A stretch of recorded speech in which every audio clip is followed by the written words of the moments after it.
inside here we can see the PTAC window, and for the vent here is for we're gonna have an air conditioner for this part.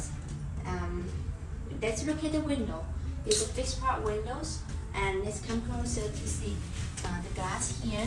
We have the United States American Standard for NSIJ 97, STMB 2190, the certification for every glass, and every glass is low E.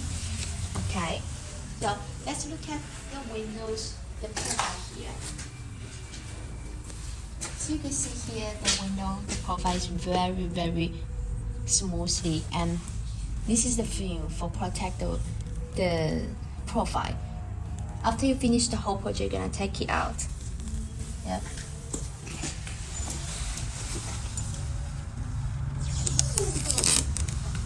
When you take it out, wow, it's really nice, smoothly and matte finish, very high quality. Yeah.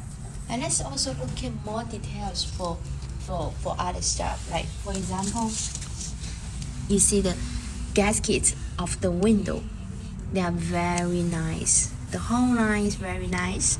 In the middle, the between two glass, we view the argon gas in the middle, which is better on insulation and high quality for the IGU glass.